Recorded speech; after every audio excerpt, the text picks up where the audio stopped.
아시아경제신문 이종기 기자입니다.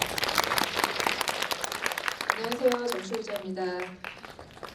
이 행사의 수익금은 일정 어려운 이웃을 돕는 데 사용됩니다. 황정민 배우님께서 지정하신 스타체어 1년 수익금 또한 도움을 필요로 하는 곳에 전달됩니다. 의미 있는 자리에 이렇게 함께해 주셔서 너무 감사드리고요. 이제 오래 기다리셨는데요. 황정민 배우님 모시도록 하겠습니다.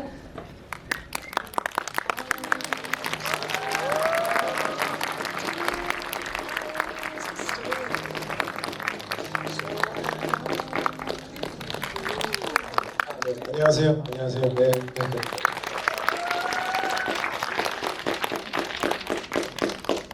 영화 촬영으로 태국에 있다가 얼마 전에 들어오셨다고 들었는데요. 네. 어떻게 지내셨는지 그럼하고 인사 좀 부탁드릴게요. 네. 일단 새해 복 많이 받으세요. 네. 그리고 요즘 상태가 공기 상태가 너무 안 좋죠. 근데 아무튼 이렇게도 불구하고 이렇게 찾아주셔서 너무 감사드립니다. 저는 태국에서 한 3개월 정도 촬영하고 그 제목이 다만 악에서 구하소서라는 액션 영화였는데요. 잘 끝내고 29일 날 왔었어요. 그래서 온지 한 이틀, 3일밖에 안 됩니다. 맞네요, 진짜. 얼굴이 그래서 까맣지 않습니까? 좋으신데요, 너무. 그래요? 네, 아주 좋으십니다. 오셨는데 한국의 상황이 별로 아니요, 저 공항에서. 네네. 어쨌든 저도 그쪽에서도 태국도 마찬가지라 그래서 전 세계가 지금 딱 그러고 있어서 완전 조심해야죠. 네. 오늘 그런데 이렇게 자리해 주셔서 너무 감사드립니다. 배우님도 그렇고요. 네. 주옥 같은 작품들이 많으셔가지고 어떤 영화를 선정하실지 굉장히 궁금했는데요. 너는 내 운명을 꼽아주셨더라고요. 특별한 이유가 있는지 궁금합니다. 일단 이 영화를 통해서 황정민이라는 배우가 있다. 그리고 저한테는 첫 나무주연상을 받게 해준 작품이었고요. 또 하나는 기본적으로 제가 멜로 영화를 굉장히 좋아합니다. 사랑 얘기를 다루는 영화를 굉장히 좋아하는데 요즘은 그런 영화가 아예 제작이 되어지지도 않을 뿐더러 그거를 하고 싶다고 해서 할 수 있는 곳도 없고 그런 작품들도 없다 보니까 가끔씩 누가 사랑하는 얘기들을 이렇게 지켜보고 있는 듯 영화를 보고 싶은데 없으면 좀 섭섭하잖아요. 그래서 이 영화를 여러분들과 같이 나누고 싶어서 제가 선택을 했습니다. 그러니까 황정민이라는 배우가 알게 된 영화라고 했는데 사실 그때 나무주연상 받을 때 많이들 아시겠지만 밥상 소감으로 굉장히 유명하잖아요. 네, 혹시 아시나요? 밥상 소감 그때? 네, 아시죠. 근데 그게 준비하셨던 멘트는 아니라고 들었거든요. 그게 지금까지도 화제되고 있는데 그 멘트가 혹시 배우님 인생에 영향을 끼친 게 좀 있을까요? 네. 그렇죠. 거의 10년이 넘었던 얘기를 지금까지 이렇게 관객분들이 하시는 걸 보면 제 인생에 분명한 영향이 있었겠죠. 근데 저는 이제 연극을 하다가 영화를 시작하게 돼서 연극을 할 때 어떤 작업 방식이 되게 공동체적인 어떤 느낌들이 되게 많았는데 영화는 되게 세분화되어 있어서 또 하나는 그러니까 보여지는 게 이렇게 관객분들한테 보여지는 게 배우 앞에 나와 있는 배우들만 보여지다 보니까 실제적으로 스태프들이 얼마만큼 이 작품을 위해서 같이 고통스럽게 작업을 하고 있는지를 저는 정말 알려드리고 싶었었어요. 그래서 그 얘기를 그냥 지금도 마찬가지로 그런 생각을 가지고 하고 있지만 그때는 그런 얘기를 꼭 한번 해야 된다, 짚고 넘어가야겠다라는 생각을 늘 가지고 있다가 그 기회가 돼서 한 거죠. 사실 저희한테도 되게 화제였지만 현장에서도 그 소감을 한 다음에 스태프들한테 많은 얘기를 들으셨을 것 같아요. 우선 지금도 계속해서 그런 얘기들을 많이 하셔요. 배우 스태프들 제가 어느덧 이제는 그 현장에서 형이 돼버렸어요. 선배님이 돼버렸어요. 그때만 해도 저는 이제 거의 약간 동생 그런 중간 입장이었는데 근데 똑같이 저는 변함없이 하다 보니까 스태프들이 계속 고맙다라는 얘기 많이 하고 그래요. 밥상 소감도 유명하지만 요즘에는 갑분싸로 더 유명해지신 것 같습니다. 그 어떤 상황이었는지 다시 한번 말씀을 해주시겠습니까? 그 모르시는 분들도 계실 것 같아요. 그러니까 갑분싸 아시죠? 갑분싸가 어떤 내용인지 아시잖아요. 갑자기 분위기 쌓인다는 거잖아요. 저는 제가 저희 또래들은 잘 몰라요. 그 말 줄임에 대해서 그냥 그 솔직히 인터넷상의 은어잖아요. 그런데 갑자기 나한테 이제 이런 행사였었어요. 그런데 이게 도대체 뭐 갑분싸가 뭐? 그 제가 순간 떠오르는 갑자기 분뇨를 싸지른다라고 썼어요. 어쨌든 말이 되는 거니까. 말이 그게 되죠. 정답이 있는 게 아니잖아요. 따지고 보면. 그래서 그냥 갑자기 분뇨를 싸지른다. 그러니까 저를 아는 사람들은 그 말이 황정민 답답하고 할 텐데 잘 모르시는 분들은 뭐 너무 재밌었나 봐요. 근데 저도 쓰고 나서 너무 어이가 없어가지고 그냥 아무튼 그랬던 기억이 납니다. 그 요즘 영화 홍보를 하면 네네. 이렇게 줄임말 이런 거를 되게 많이 하잖아요. 그렇죠. 너무 싫어요. 공포가 좀 있으실 것 같아요. 그러니까 잘 모르니까 무슨 말인지 잘 모르니까요. 제가. 그러니까 어쨌든 그때 아무튼 그 이후로 모든 인터뷰에 그 갑분싸와 관련된 그런 그 줄임말들을 계속 질문하셨더랬어요. 그래가지고 그때 조금 알았었는데 지금 다 까먹었어요. 최근에 배운 줄임말 없어요. 없나요? 네. 다시 영화 이야기를 하자면 석중은 너무 좋은 사람이어서 판타지적으로 느껴지기까지 하는데 그런 사람을 연기하는 게 배우들은 가장 어렵다고 하더라고요. 배우님도 그러셨나요? 어떻게 보면 그러니까 우리가 생각하고 있는 어떤 그런 남자 여자를 떠나서 그 한 사람의 사람을 봤을 때 정말 좋은 사람의 표본 약간 그런 비슷한 점이 있잖아요. 표본 같은 느낌이 있는데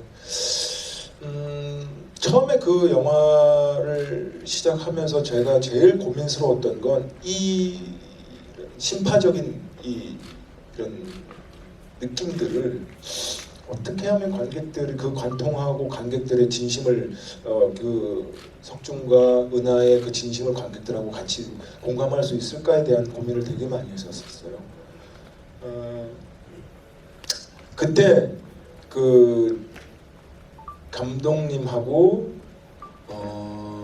도연이하고 저하고 세 명이서 어디를 갔었냐면 전라도 광주에 하루 쉬는 날이었었는데 영화를 보러 갔었어요. 그때 그 작품이 클린트 이스트우드의 그 복싱하는 영화인데 밀리언 밀리언 달러 베이비였었어요. 그걸 보면서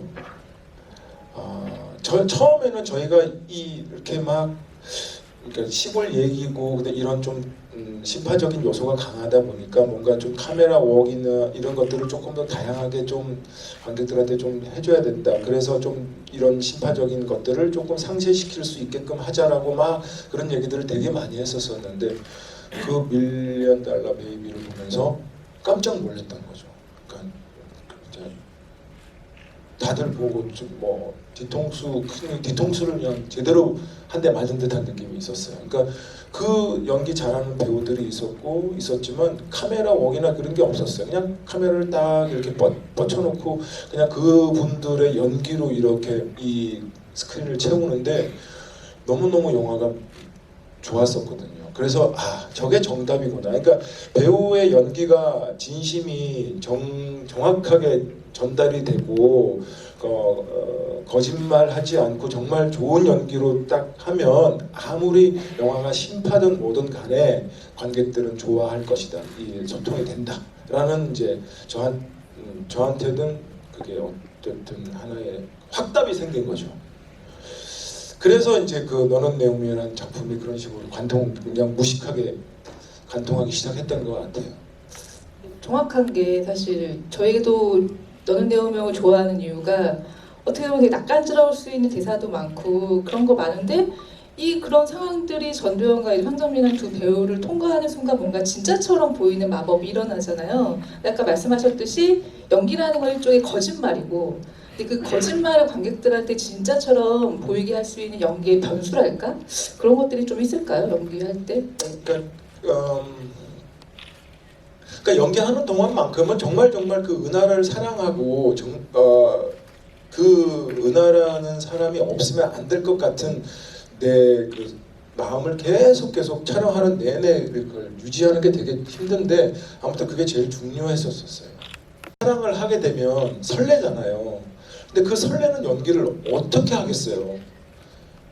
근데 그 사람이 진짜로 설레다 보면 연기를 하지 않아도 나도 모르게 그 얼굴에 눈에 그게 설렘이 나오는 거거든요. 그러니까 그런 정직한 감정을 계속 유지하려고 되게 노력을 했었죠. 네. 이 영화는 접속, 약속, 내 마음의 풍금 등으로 한국 멜로의 한 축을 맡았던 전도연 배우께서 출연해서 화제가 되기도 했는데요. 전도연 배우와 연기하면서 과연 멜로의 여왕이구나 라고 생각했던 그런 부분이나 지점들이 좀 혹시 있으셨나요? 우선 도연 씨는 그 당대 그때 최고 스타였었어요. 그리고 저는 밥상 소감에도 나왔던 일개 나부랭이 배우예요. 아무 사람들이 잘 모르는 신인이었었고. 그러니까 어쨌든 저한테는 어떻게 저 사람이 나랑 같이 연기를 해줄 수 있지? 약간 그런 거 있어요. 그러니까 너무 고마웠었어요. 이렇게 이 작품을 통해서 나랑 같이 연기를 한단 말이에요. 그러니까 저는 너무너무 고마웠고 그래서 도연이가 연기하는 거에 대해서 그냥 좋았어요. 마냥. 그러니까 연기를 워낙 또 잘하긴 하지만 일단 너무 좋아했었어요. 제가 도연이를. 그래서 그랬고 또 하나는 굉장히 그 캐릭터 분석하는데 아주 영악하게 영악해요. 영악하다는 말이 좋은 말입니다. 나쁜 말이 아니에요. 그러니까 아주 포인트 있는 거를 잘 집어내서 정확하게 그러니까 길게 막 이런 것들 하지 않고 아주 필요한 부분만 정확하게 딱 하는 연기를 해요. 그게 진짜 어렵거든요. 하기 혹시 한 가지 예를 좀 들어주실 수 있으실까요? 뭐 제일 기억나는 건 이렇게 내가 처음에 이제 다방에서 내가 이렇게 앉아 있는데 딱다가 날 딱 뒤로 돌아보는 그 느낌 눈이 있어요. 그 눈이 딱 그 은하 같은 에너지가 있었었고 또 하나는 나중에 이제 우리 늘 아시다시피 스피커 말씀 죄송합니다. 스피커 씬도 그거가 이제 세트에서 정말 24시간을 찍었었어요. 그러니까 하루 아침 예를 들어 아침 7시부터 촬영을 해서 다음날 아침 7시까지 끝난 거예요. 그 짧은 씬이었는데도 불구하고. 근데 그 24시간 동안 계속 그 우는 그 감정이잖아요. 슬퍼하는 감정을. 근데 저는 하다가 조금 힘들었어요. 힘들어서 이게 왜냐면 한번 처음 찍을 때는 좋지만 이게 감정이 자꾸 쌓이다 보면 그 감정이 안 나오고 또 복사되다 보니까 늘 했던 게 비슷비슷해지니까 너무 힘들었었는데 끝까지 유지를 하는 거예요. 그러니까 내가 정말 대단하다 너. 야, 너 진짜 대단하다 그랬었어요. 안 힘드니? 라고 물어본 적이 있었어요. 네. 그렇게 말씀하셨지만 제가 듣기로는 전도연 배우님이 인터뷰 때 그런 말씀하셨더라고요. 그 석중이가 은하랑 떨어져 만나지 못하는 대목을 찍을 때 그 촬영하는 동안에 배우님이 자기를 피해 다녔대요. 네, 그러니까 뭐냐면 네.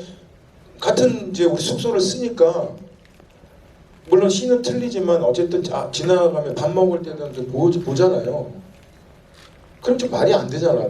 나는 이제 은하가 떠났고 못 봐서 막 애가 타서 막 그러고 있는 상황인데 내 눈앞에는 있으면 안 되는 거라 웬만하면 안 만났어요. 안 부딪혔어요. 일부러. 그 제가 할 수 있는 최선이었던 것 같아요. 그게.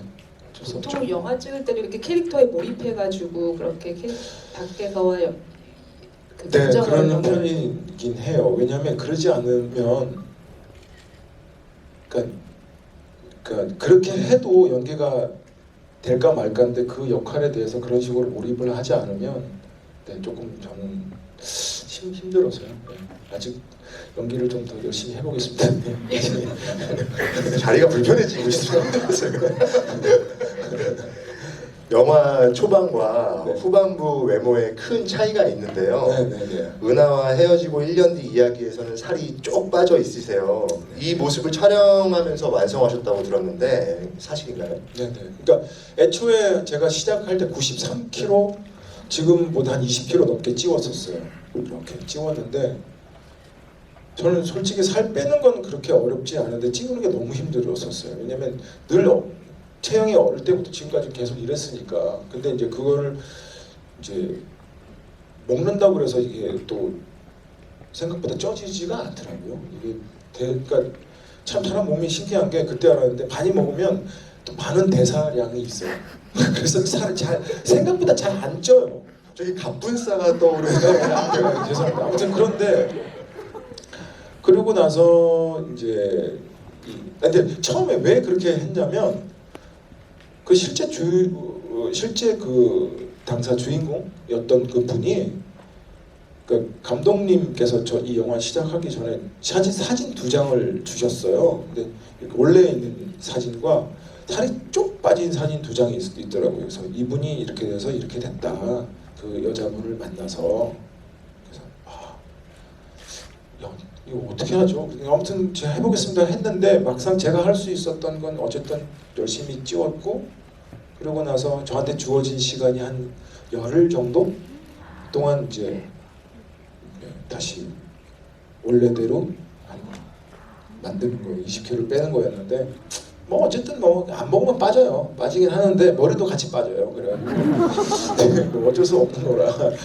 근데 지금 저는 조금 속상한 게 그렇게 찌워놓고 완전 이렇게 많이 빼기를 원했었거든요. 근데 또 안 빠져요 생각보다. 이게 그러니까 화면상으로 보면 거의 한 70kg인데 화면상으로 보면 크게 뭐 이렇게 많이 빠져 있지 않더라고요. 그래서 너무나 그래요? 비교가 확 되던데요. 저거 보고도 놀라. 저도 거기 놀랐던 게 보통은 그렇게 살 중간에 빼는 게 힘드니까 촬영 전에 그걸 찍고 한 다음에 하는 경우도 많은데 중간에 그렇게 확 빼셨다고 해서 저는 그것도 좀 놀랍긴 했었어요. 네. 그때는 제가 신인 배우라 저한테 주어진 시간이 단 10일이었었어요. 입금이 되면 뭐든지 되는 그런. 열심히 할 수 있습니다. 아까 그 스피커씬 얘기가 잠시 나왔는데 제가 듣기로는 스피커씬이 배우님 아이디어에서 시작됐다고도 들었거든요. 거기에 대해서 좀만 알려주세요. 네. 그러니까 원래는 그런 씬은 아니었었고요. 그러니까 근데 감독님이 이제 여쭤보길래, 그러니까 어떻게든 솔직히 그 면회실에는 그런 스피커가 달려 있지 않아요. 그리고 상대방이 서로 이제 통화할 수 있는 전화기만 있지 그렇게 할 수가 있지 않아요. 근데 어쨌든 이게 이제 중요한 건 그런 사실을 보여주는 게 아니라 이 두 사람의 사랑에 대한 이야기를 보여주는 거기 때문에 그게 솔직히 실제는 그렇다 치더라도 그건 조금 변해서라도 이 사람의 어떤 사랑의 과정에 성숙되는 그 과정에 어쨌든 맨 마지막 클라이막스의 장면으로서 뭔가 세팅이 필요하지 않냐라고 제가 일단 말씀을 드렸고, 그래서 스피커 얘기를 하고 그 행동들은 이런 식으로 행동을 하면 어때요? 라고 얘기를 했고, 그래서 미술 감독님께서도 고민을 좀 해보시더니 실제로는 그렇지 않지만 이 영화랑 충분히 맞다라고 해서 그렇게 된 거죠. 그 너는 내 운명은 허진호 감독의 봄날은 간다가 던진 사랑이 어떻게 변하니에 대한 대답으로 보이기도 하는데요. 석중은 사랑은 변하지 않는다는 입장을 영화 내내 보여주고 있어요. 배우님은 실제로는 좀 어떻게 생각하시는지 궁금합니다. 다행히 저희 집사람이 여기 와 있어가지고 사람은 절대 안 변합니다. 네, 절대 변할 수가 없습니다. 그러니까 알았으면 큰일 날 뻔해요. 그냥 이렇게 명쾌한 해답이 나오는데, 네, 절대 변해서도 안 되고요. 안 됩니다. 큰일 납니다. 아무튼. 네, 그렇습니다. 아까 잠시 두 분 같이 계시는 거 봤는데 저 너무 부럽더라고요. 사이가 너무 좋으셔가지고 진심으로 그렇게 됐고, 너는 내 운명과 이제 행복을 30대에 찍으셨고 남자가 사랑할 때라는 멜로 영화를 또 40대 하셨어요. 그 인터뷰 때 나는 50대에도 멜로 영화를 찍고 싶다라고 하셨었는데 지금도 그 생각은 유효하신가요? 네, 저는 왜냐하면 그냥 단지 그냥 멜로 영화를 좋아하기보단 어쨌든 저는 관대로서 관객들하고 같이 이 작품을 가지고 소통해서 같이 이야기를 나누는 것을 좋아해요. 그러니까 중요한 건 사랑 얘기를 할 때가 관객분들하고 제일 소통하기가 쉬워요. 왜냐하면 누구나 사랑을 하고 그 다음에 누구나 사랑을 하고 싶어 하고 사랑에 대해서 너무 잘 알고 그 다음에 상대방의 감정과 내 감정을 너무너무 잘 알기 때문에 그렇게 멜로 영화를 사랑에 대한 얘기를 했을 때 관객들하고 같이 소통하기가 너무 편해요. 재밌어요. 근데 단지 어려운 건 너무 잘 알고 계시니까 허투루 연기를 하면 다 이렇게 뽀록이 나요. 그러니까 걸려요. 죄송합니다. 그러니까 더 예민한 게 있어요. 그 감정에 그다음에 막 그런 사람을 처음 만났을 때 좋아할 때 살 떨림이나 이런 모든 것들이 관객분들도 다 잘 알고 계시니까 그래서 허투루 할 수가 없는 영화라 더 좋아하는 게 있어요. 그래서 저는 나이가 이제 50이 이제 넘었죠. 그러니까 50이 되더라도 저는 멜로 영화 할 수 있을 것 같고 60이 돼도 할 수 있을 것 같고 정말 점점 나이가 들면 들수록 좀 더 잘할 수 있을 것 같아요. 네. 일단 배우님의 50대 하는 멜로 영화 너무 기다리고 있겠고요. 근데 좀 궁금한 게 사실 지금 이 나이에 다시 석중을 연기한다면은 사실 그동안 세상을 바라보는 눈의 변화도 생기고 많은 게 변했잖아요. 그렇기 때문에 지금 나이에 석중을 연기한다면 좀 다른 석중이 나올까요? 어떨까요? 아니요, 저는 사랑은요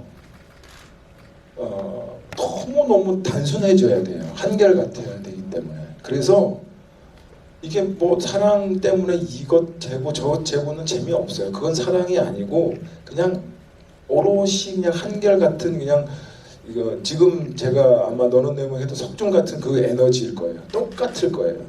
그 뭐 재미없어요. 네. 로맨티스트라고 말씀드리고 아니 싶어요. 그런 게 아니라 사랑이라는 것 자체가 그래서 그래요. 네. 그 멜로 영화 이야기가 나와서 궁금해졌는데 개인적으로도 좀 좋아하시는 멜로 영화가 좀 있으신가요?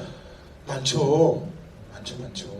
저는 그 잭 니콜슨이라는 배우를 너무 좋아하는데 이보다 더 좋을 순 없다라는 그 영화가 있어요. 그분이 나이가 60대 때 그 멜로 영화를 찍으셨거든요. 그래서 그걸 보고 참 대단하다. 저분도 저런 식으로 에너지를 가져서 계속 이런 이야기를 하는구나 해서 제가 큰 감명을 받아서 그런 류의 영화들 좋아하는 게 있어요. 네. 그 전도연 배우께서 2015년 부산영화제에서 출연작 중 2편이 나오면 좋을 것 같은 2편이 나오면 좋을 것 같은 작품이 있는가라는 질문에 너는 내 운명 2를 하면 재밌지 않을까라고 대답을 하셨더라고요. 혹시 출연 의사가 좀 있으신지? 당연히 있죠. 되게 궁금하네요. 둘이 이제 어떻게 살았을까요? 되게 궁금하네. 아니, 다시 꼭 뵙고 싶어가지고 네. 여쭤봤습니다. 저도 전도연이라는 그 배우를 너무너무 사랑해서요. 작품을 꼭 하고 싶은데 매일 만나면 우리는 언제 하지 말만 그렇게 하고 그 제작자분들이 조금 하면 되는데 아니 왜냐면 전부 남자 영화들밖에 없어요. 너무 재미없어요. 그러니까 얘기 좀 제가 계속 하긴 해요. 주변 제작자분들한테 왜 이렇게 남자 영화들만 있냐. 왜 그렇다라고 좀 생각하시나요?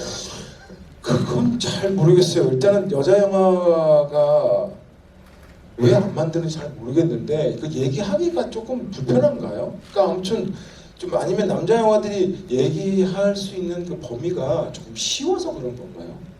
예를 들어서 뭐 깡패 영화든 어쨌든 뭐 그런 뭐 이렇게 액션 영화든 뭐 이런 주에 좀 쉽게 접근할 수 있는 영화라서 그런 건지 모르겠지만 그러니까 아무튼 저도 계속 얘기를 하고 있습니다. 제발 멜로 영화 좀 이렇게 같이 가족 영화 다 같이 보고 이렇게 따뜻해지고 할 수 있는 그냥 그거 말고 우리가 해봅시다라고 계속해서 얘기하는데 모르죠 뭐. 제가 보기에는 남성 영화에서 너무 강렬한 인상을 보여주셔서 그런 것 같아요. 신세계에서 뭐 불화너라든지 뭐 아수라라든지 뭐 이제 그런 영화들에 너무 좋은 연기 보여주셔가지고 제작자들이 그래서 많이 찾는 것 같습니다. 그러니까 악역이가 너는 내 몸이 2005년도에 개봉했잖아요. 근데 그해 몇 개월 전에 달콤한 인생이 같은 해에 개봉을 했어요. 네, 네. 그래서 달콤한 인생에서의 백사장 캐릭터 굉장히 좋아하는데 혹시 그 달콤한 인생의 백사장이 굉장히 사악한 캐릭터거든요. 그러니까 한 해에 굉장히 다른 면모의 얼굴을 몇 개월 사이에 보여주신 거예요. 그러니까 저는 이 배우가 가지고 있는 그런 힘이 어디서 나올까를 두영하고서 되게 놀라기도 했는데 그렇게 넘나드는 게 사실 쉽진 않잖아요. 네. 그럼 어쨌든 백사장이라는 역할 자체는 또 저한테는 또 새로운 도전이었었어요. 왜냐하면 역할 자체가 굉장히 작았던 역할이었는데 대본상에서도 크게 없었어요. 그래서 이런 약간 그 제가 만들고 제가 애드립으로 해놓은 것들이 다 이제 그게 영화상에 지금 보여줘서 그렇지 대본상에서는 아예 없었어요. 그냥 지문에 있는 존재였었어요. 그래서 그 달콤한 인생에는 신이 딱 제가 백사장이 4신 나오거든요. 그러니까 4번 나와요. 4번. 근데 저는 이제 그렇게 생각했었죠. 관객분들이 이 영화를 봤을 때 저 사람 뭐지? 저 사람 누구지? 이런 식으로의 어떤 인물을 만나봤으면 좋겠다라는 게 저의 약간 꿈이었죠. 꿈이라기보다는 그러니까 저의 약간 그거였었어요. 포부였었어요. 그래서 그게 아마 잘 맞아떨어진 것 같아요. 완전히 맞아떨어졌던 네. 게 그 영화 나오고 굉장히 많은 분들이 정말로 저 배우 누구지라는 얘기를 진짜 많이 했었던 기억이 나요. 네. 근데 아마 그때는 제가 처음이고 신인이다 보니까 더 이제 낯선 사람이 그렇게 연기를 하니까 아마 더 이렇게 주목이 되지 않았나라는 싶어요. 근데 만약에 지금 백사장을 지금 한다 그랬을 때 관객분들이 그렇게 새롭게 나를 봐줄 수 있으실까? 뭐 이런 생각도 있는데 아무튼 그래도 또 시켜주면야 또 열심히 하겠죠. 그의 너는 내 운명, 달콤한 인생 외에도 청군, 내 생의 가장 아름다운 일주일도 개봉을 했더라고요. 네, 네. 그래서 이곳 이제 잠시를 꼽아주셨는데 여기가 이제 그때 사셨던 동네라고 제가 삼전동 뒤에서 네. 살았어요. 네. 여기 오실 일이 없으셨을 것 같아요. 촬영 때문에 바쁘셔가지고. 아니요. 저 이제 혼자 여기서 이제 원래는 이제 뭐 저쪽 마천동에서 이제 지하 이쪽에서 지하 단칸방에 살다가 영화를 조금씩 하면서 개런티를 받고 처음으로 지상으로 올라왔던 동네가 삼전동이었어요. 그래서 제가 이 동네를 되게 사랑했었어요. 처음 올라온. 예, 지상으로 올라온 동네. 의미 있는 네. 의미 있는 동네. 네네네. 그래서 그래가지고 아무튼 그러면서 이제 어쨌든 잠실역이랑 가까우니까 이렇게 매일 걸어 다녔죠. 삼중에 걸어 다니고 그래서 잠실역에서 가고 그랬죠. 산책하기 딱 좋은 동네라. 근데 저한테는 의미 있는 동네입니다. 네네. 지금 아니요, 자주 오랜만 오시나요? 자주 오지는 않지만 그래도 저기 살 때 이제 뭐 예를 들어서 제가 무슨 뭐 개런티가 생기거나 아니면 저희 아내가 그때는 이제 뮤지컬 배우여서 개런티를 받으면 항상 가는 돼지갈비집이 있어요. 네, 마포집이라는 집이 있는데요. 우리 아이 태어나기 전서부터 다녔던 집이라 지금도 자주 가요, 그 집에. 그래서 그 사장님이 아직도 계셔서 이제 우리 아이가 중학생이거든요. 같이 가면 깜짝깜짝 놀라죠. 오래된 단골집이 하나 있어요. 맛집이 여기 있다고 합니다, 여러분. 그러니까 맛집이라기보다 그러니까 제가 어렸을 때 그 추억이 있는 집인 거죠. 그 집이 뭐 맛도 있지만 어쨌든 저의 추억이 담겨 있는. 그러니까 왜냐면 집사람하고 돈이 있을 때 거기 가서 돼지갈비 2인분 시켜서 소주 한 병 먹으면서 이런저런 데이트하면서 나눴던 그 에너지가 그 공간이 그대로 있는 거잖아요. 그러면 그랬다가 어느 문득 그 기억이 확 들 때 있잖아요. 그러면 아직 사라지지 않고 있으니까 가는 거고 집사람 아기 뵀을 때도 가고 깐난쟁이 때도 가고 점점 커서도 갔으니까 그런 게 어쨌든 세상 사는 것 같아요. 재밌고. 추억이고. 네네네. 그 영화를 보면은 낭만은 청년의 죽음이요. 음. 청년의 죽음은 민족의 죽음이다라는 도산 안창호의 말이 약간 주문처럼 떠다니잖아요. 혹시 배우님에게도 연기를 할 때 주문처럼 외는 문구라든지 다짐이 좀 있나요? 아니 문구는 없고요.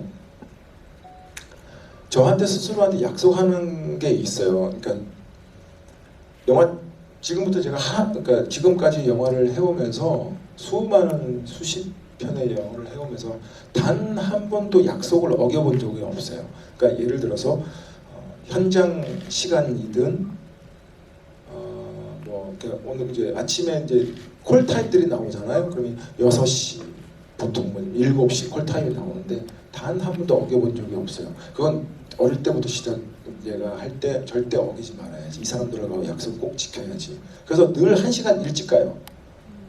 그러니까 처음에는 스텝들이 되게 좋아했는데 나이가 먹고 선배가 되다 보니까 일찍 나오는 걸 또 스텝들이 부담스러워해. 근데 아니 어쨌든 저는 지금까지 내가 자신할 수 그러니까 용기 있게 말씀드릴 수 있는 건 단 한 번도 어겨본 적이 없어요. 그건 그렇습니다. 사전에 저희가 많은 질문을 받았는데요. 그 중에서 제가 몇 가지를 선별을 했습니다. 근데 좀 말씀을 드리기 전에 좀 요즘 상황 자체가 좀 많이 좀 안 좋잖아요. 우한 폐렴 뭐 이런 신종 코로나 이런 걸로. 그래서 제가 배우님한테도 좀 아까 사전에 말씀을 좀 드렸는데 제가 여기 오셔가지고 이제 말씀을 하시는 건 아시죠? 진행할 때 내려오셔가지고 이제 질문해 주시는 건데 서로 불편하시지 않으시게 손소독제를 좀 이렇게 발라가지고 악수를 하시는 게 어떠신지 좀 여쭤보고 괜찮나요? 싶었어요. 오늘? 괜찮으신가요? 네, 그럼 네. 좀 죄송합니다. 그럼 제가 자리 번호를 호명하면 무대 아래로 내려오셔가지고 배우님께 직접 질문을 해주시면 됩니다. 그럼 제가 지금 불러드리겠습니다.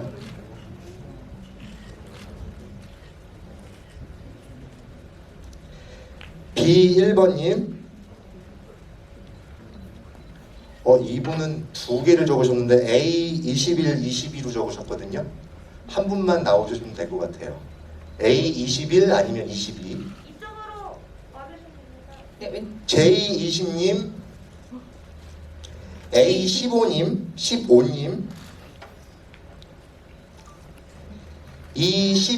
11님, 이거 왜 이렇게 잘 발음이 21. 혹시 이 행사 때문에 일본에서 오셨나요? 이 행사 때문에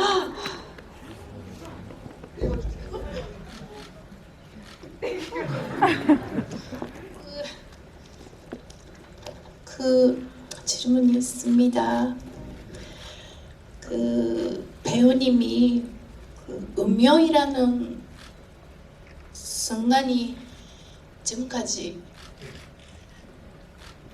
있었습니까? 운명이라고 생각했던 순간이 지금까지 있었습니까? 저는. 네, 그럼요. 저희 이제 아내 만날 때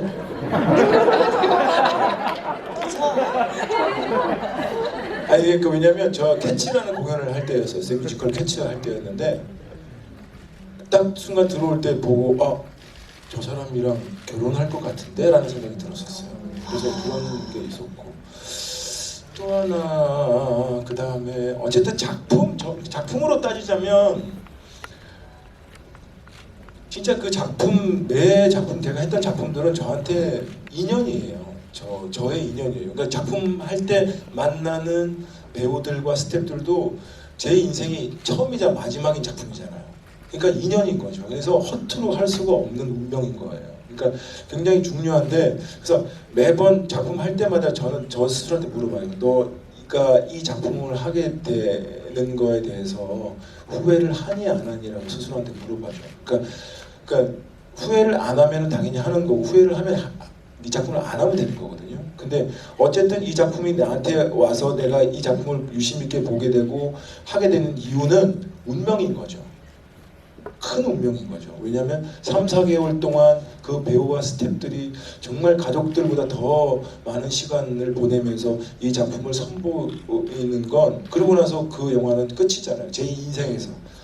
그러니까 저의 필모그래피에서 처음이자 마지막인 거거든요. 이 작품이. 그래서 매번 할 때마다 그런 식으로 계속 얘기를 하는데 저한테는 늘 그래요. 이 작품은 나한테 어떤 운명이길래 이렇게 와가지고 나를 힘들게 하지? 이런 얘기를 스스로 한 적이 있어요. 네, 감사합니다. 네. 근데 아니 좀 말긴 무슨 말인지 알아두셨어요? 네, 알아두셨죠? 아 죄송해요. 제가 일본말 모르니까. 네. 일본말 모르시니까. 네, 아무튼 그렇습니다. 박수 부탁드립니다. 고맙습니다. 저희 준비한 티켓이 있는데요. 네, 선물로 받아가시면 됩니다. 네, 감사합니다. 혹시 아 그래요? 하나씩 주시면. 아 그래요?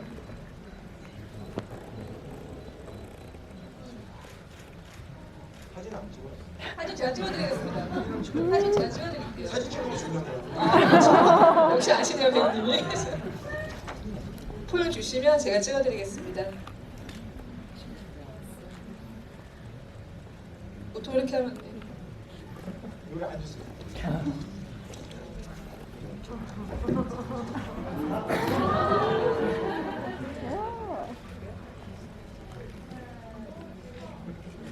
이거 좋네요.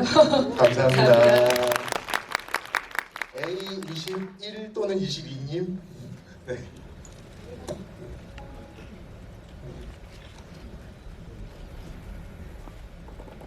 앉아가지고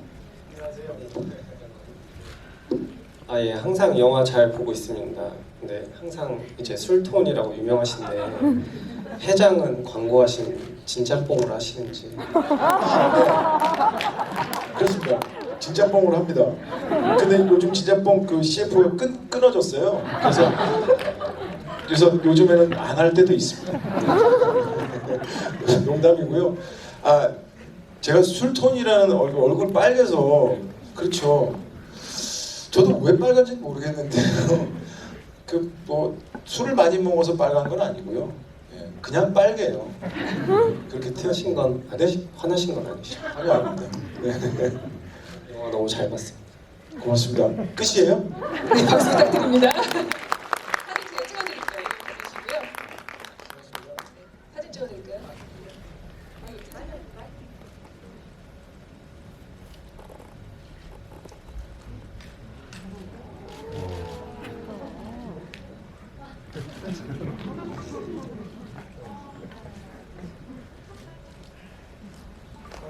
네.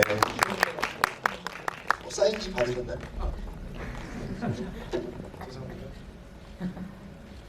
감사합니다. J20님. 아, 이게 너무 사적인 내용을 되게 잘 알고 계세요. 네, 나와서 앉아서 질문해 주시면 됩니다. 마스크하고 나오시네요. 네.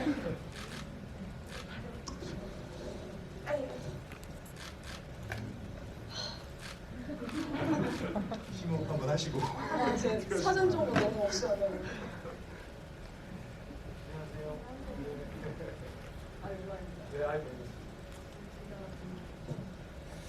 마이크 드시고 이거 주시면 돼요.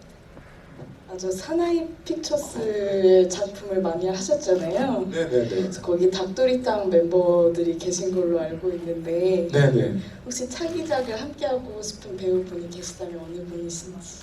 배우님 그 닭도리탕 멤버들도 좀 소개 함께 해주세요.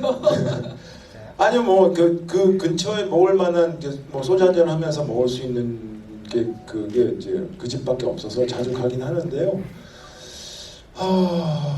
다음 차기작 일단 차기작은 우리 사랑의 불시착에 아주 사랑의 불시착 맞죠? 네, 맞아요. 네. 네네. 현빈 씨랑 같이 하게 돼서 차기작을 하게 될 것 같고 저는 솔직히 이제 친한 친구들이 우성이도 그렇고 정재도 그렇고 남길, 김남길 씨 그다음에 뭐 다들 다 친해요. 정말 친한 친구들인데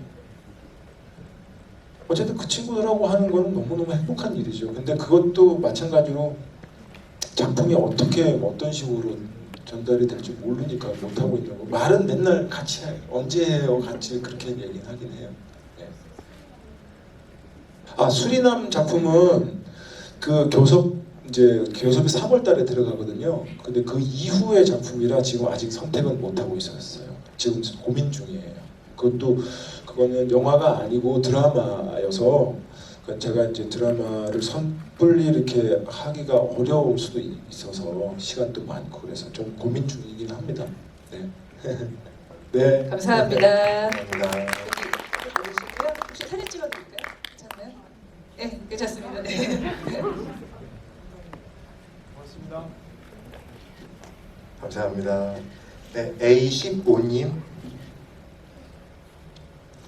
이렇게 그림을 그려오셨어요. 이거 전달해 주시면 되고.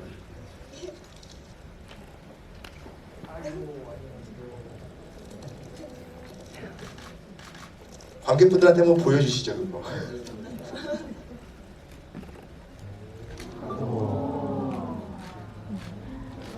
춘과 은하의 아름다운 벚꽃인 그림이네요. 되게 잘 그렸는데요. 고맙습니다. 야 멋지네요. 네, 잘 간직하겠습니다. 질문해 주시면 될 것 같습니다. 너는 내 운명에서 제가 좋아하는 장면을 그려봤어요. 네. 그래서 제가 궁금한 건 배우님의 인생에서 명장면이라 부르고 싶은 순간이 있었다면 언제였는지 궁금합니다. 그러니까 황정민 인생에서 아니면 배우 황정민 인생에서요. 그러니까 여쭤보고 싶은 게 저는 그러니까 배우 황정민 배우라는 직업을 가진 인생에서 명장면은 그렇게 없어요. 늘 이게 왜냐면 제가 아니기 때문에 그게 대해서 고민해서 막 그렇게 열심히 하고 어떻게 집요하게 하는 거가 다인 거지. 근데 그냥 인간 황정민은 명장면이 너무 많죠. 왜냐면 첫 영화 캐스팅된 날 너무너무 기억이 나고 그다음에 그러니까 그게 와이키키 브라더스라는 연극하다가 처음으로 영화라는 걸 해보고 싶어서 수많은 오디션을 보다가 그 와이키키 브라더스라는 영화에 캐스팅이 된 날 같이 하자고 임순례 감독님께서 전화 와서 같이 하자고 전화한 날 그때 저는 핸드폰이 시티폰이었어요. 혹시 여러분 시티폰 모르시죠? 네, 죄송합니다. 그 시티폰은 그 전화 부스, 그러니까 공중전화 부스 옆에서 해야지만이 소리가 들려요. 그래서 아무튼 들었던 그날 그 다음에 뭐 너는 내 운명을 통해서 영화제에서 상 받은 날 너무너무 그 다음에 또 뭐 우리 아이 태어난 날 너무너무 많죠 명장면이. 근데 이제 배우로서는 네 배우로서는 힘들어요. 없어요. 네, 아무튼 박수 부탁드립니다. 네, 고맙습니다.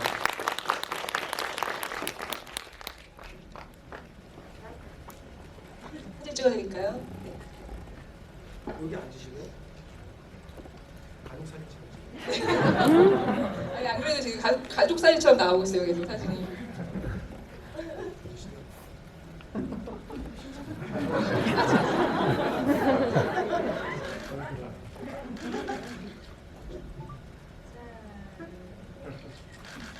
감사합니다. 병원에 걸려 있는 사진 이런 거 많이 봤거든요. 제가 이렇게 원장님들이 이렇게 해가지고 21번님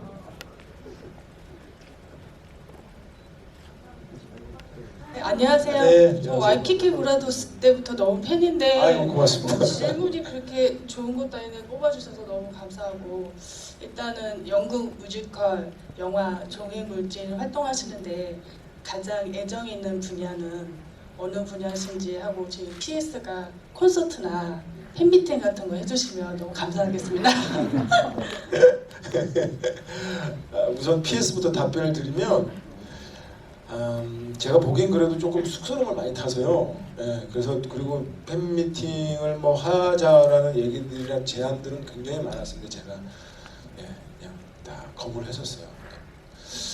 아무튼 좀 불편하다기보다는 제가 이제 그거를 이렇게 잘 안을 수 있는 조금 능력이 돼야 되는데 자꾸 낯간지러하고 막 이제 아시잖아요. 제가 원래 저는 생일 잔치 생일이면 생일 케이크를 받아서 생일 축하해라는 건 남 해주는 건 좋아하는데 정작 내가 생일을 받는 걸 너무너무 싫어해요. 그러니까 잘 못 견뎌해요. 그게 생일 축하해라는 아무튼 그렇습니다. 그래서 못하고 있는 거예요. 또 하나는 마지막에 그 처음에 이제 질문하셨던 네네네. 다 좋아요. 다 너무너무 좋아요. 좋아하는데 이 각자 성향들이 조금 틀려요. 왜냐? 영화는 너무 어려워요. 왜냐면 화면에 연기를 했을 때 그 보면 내가 거짓말로 하고 있는지 거짓말로 지금 거짓 연기를 하고 있는지 금방금방 다 들켜요. 왜냐면 내가 그 감정을 정확하게 드러내서 하는 거기 때문에. 그래서 이게 너무 예민해서 어려워요. 숨통이 막 이렇게 조여질 때가 있죠. 그럴 때 연극을 가서 해요. 그러니까 영화를 계속 하다 보면 막 숨통이 막 조여지고 너무너무 힘들고 하면 연극을 하면 마음이 편해져요. 무대에서 무대에서 2시간 동안 무대에 있을 때 비로소 배우 황정민이라는 걸 스스로 느끼게 되고 막 그 2시간 동안 미친 듯이 연기를 하고 메인 관객분들한테 인사하고 커튼콜하고 할 때 너무너무 행복해요. 근데 그 네. 2시간 동안 이렇게 실수할까봐 그런 스트레스는 없으세요? 그만큼 연습을 많이 하니까 큰 실수는 없어요. 네, 그게 그냥 그 역할에 빠져서 하는 거니까. 왜냐면 그 공연을 위해서 거의 한 2달 동안 반복적인 연습이 필요하거든요. 그래서 아무튼 그래서 이게 연극도 연극 나름대로 나를 안아주는 그 어머니 같은 느낌이 있고, 영화는 영화대로의 또 어려움이 있지만 그걸 또 극복해냈을 때 또 좋은 느낌이 있는 거라 다들 비슷한 것 같긴 한데 그 각자 이렇게 색깔들이 너무 틀려서요. 올 하나 딱 찝기는 그렇고요. 어쨌든 제가 그 관객분들한테 보여줄 수 있는 게 연기니까 연기를 할 수 있는 어떤 공간이라면 저는 어디 마다하지 않고, 왜냐면 제가 광대니까 마다하지 않고 열심히 할 거예요. 영화든 연극이든 뮤지컬이든 어쨌든 그렇습니다. 그럼 하나만 더. 네네네. 그 뮤지컬 해보고 싶은 작품 있으세요? 해보고 싶은 작품보단 한 번 더 해보고 싶은 작품이 있어요. 라만차의 돈키호테라는 작품을 한 번 더 해보고 싶어요. 그러니까 그때 한 4년 전에 5년 전에 했었던 것 같은데 그때보다는 지금 이제 나이가 50이 넘어서 하게 되면 좀 더 관록 있게 뭔가 좀 깊이 있게 하지 않을까? 콜 안 받으셨어요? 올해 하는 걸로 알고 있는데. 네네. 진짜 강팬이신. 네네. 올해 하는 거 알고 있는데 아직 콜이 없어요. 그래서 지금 제가 그래서 제가 저 좀 시켜주면 안 돼요라고 한번 이제 다시 해보려고요. 물어보려고. 네. 네네. 고맙습니다. 박수 부탁드립니다. 진짜로 많은 걸 알고 있는 팬이신 것 같아요.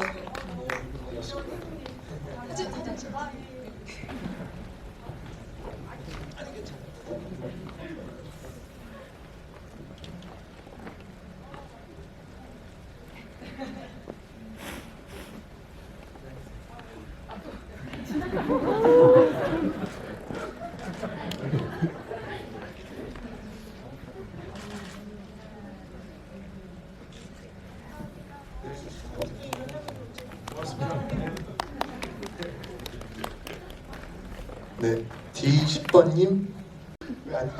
안녕하세요. 반갑습니다. 반갑습니다. 우리 목이 마르신 것 같아서. 저요? 네.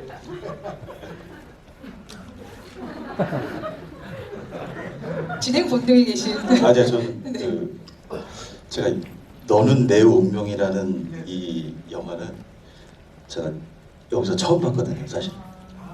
예. 보니까 저는 영화하고 전혀 다른 얘기를 이걸 썼는데 이게 좀 어떻게 무슨 의미인지는 잘 모르겠거든요, 사실. 저 우체국 보험은 어떻게 들을까요? 저하고는 전혀 상관이 없네요. 제가 무슨 뭐 당첨이 됐다는 이런 거 가지고 이게 무슨 얘기인가. 그래서 사실 저 와이프랑 같이 봤는데요. D10이라고 그래서 난 D10이 아니다. 그래서 봤더니 나가라. 이제 우체국 보험을 어떻게 들어야 되나, 어느 지점에 가야 되나. 일단 영동 지점으로 가시면 영동으로 가요. 본사가 가시면 아마 영화 잘 설명해 주시죠. 아, 그런가요? 네. 알겠습니다. 자, 사실은 제가 영화 어떠셨어요? 오늘 예. 처음 보셨는데. 배우는 배우다. 아, 그러셨어요? 그리고 제가 사실은 그 같은 연배인 것 같아요. 제가 아, 그러세요? 네네네. 돼지띠. 아, 전 개띠. 예, 예. 그럼 제가 하나 맞네요. 형님. 제가 안양예고를 가고 싶어 배우를 하고 싶었는데 아, 그러셨어요? 그래서 꿈을 잘 못 이뤄서 좀 안쪽으로 뭐 좋은 쪽으로 가긴 했지만 하여튼 배우를 이 너는 내 운명이라는 걸 그 영화를 보면서 아 정말 배우는 배우다 그게 감명 있게 받았습니다. 고맙습니다. 네, 우체국 보면 어딜 명동을 하는 게 일단 명동 지점이 제일 큽니다. 네, 잘 되어 있습니다. 알겠습니다. 반갑습니다. 네.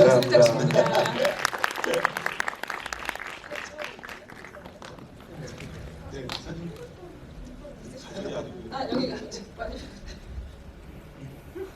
배우님 우체국 보험은 아직 진행 중이신 거죠? 네네, 그렇습니다. 진짜 보기 잘못했네요.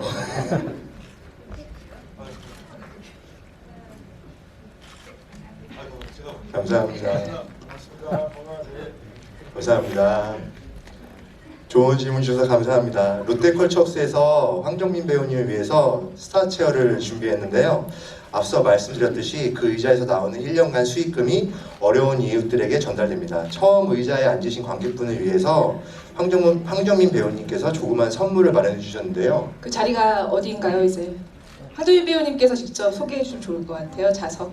네. H9번 앉으신 분? 아까 저기 앉으셨다고 들었는데. 어디 가셨죠? 스타체어의 주인공께서 사라지셨네요. 안 계신가요? 다시. 어떻게 할까요 배우님? 잠깐만. 스타체어의 이런 경우가 처음이라. 그럼 바로 원래는 H8번도 지정해 주셨잖아요 처음에. 그러면 H8번 괜찮으신가요 배우님? 네. 그러면 H8번에 앉으신 분. 네, 네, 나오시겠어요? 왜냐면 처음에 배우님이 H8과 H9번 둘 중에 하나를 원하셔가지고 H8도 충분히 의미가 있을 것 같습니다. 네. 오늘 선물 대박인데. 너무 좋은데.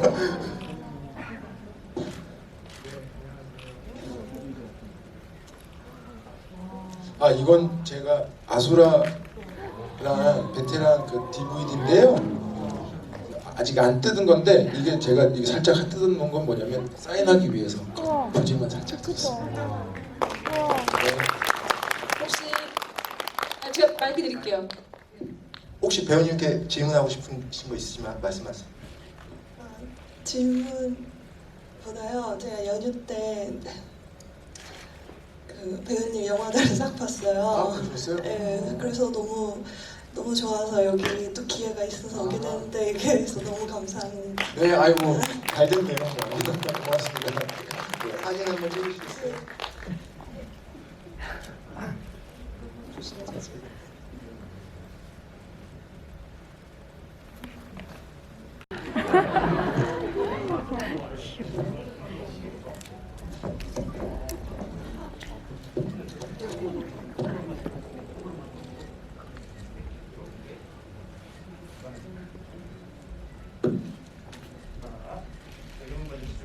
그 준비해 주신 황정민 배우님께 박수 좀 부탁드릴게요. 네.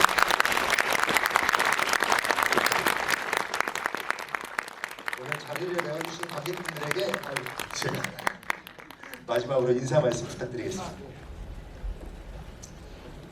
이제 네, 아유 너무너무 감사하고 또 이렇게 여러분들 뵈니까 좋으네요. 제가 공작 이후로 영화가 이제 한 3년 동안 없었더랬어요. 올해 이제 영화가 또 열심히 나올 텐데 지금 이제 인질이라는 영화가 이제 또 이제 개봉할 거고, 그다음에 다만학에서 구하소서를 또 찍었고, 그다음에 또 교섭이라는 영화 또 찍을 거고 하니까 좀만 기다려 주시면 더 좋은 작품으로 또 할 겁니다. 그리고 연극도 열심히 할 거고요. 여러분들 늘 건강하시고 행복하시고요. 항상 행복하셔야 됩니다. 아시죠? 네. 파이팅. 감사합니다. 오늘 즐거우셨나요? 네. 오늘 자리가 뭐 즐거운 추억이 되셨으면 정말 좋겠습니다. 그럼 기념사진을 끝으로 저희가 준비한 행사를 모두 마치겠습니다.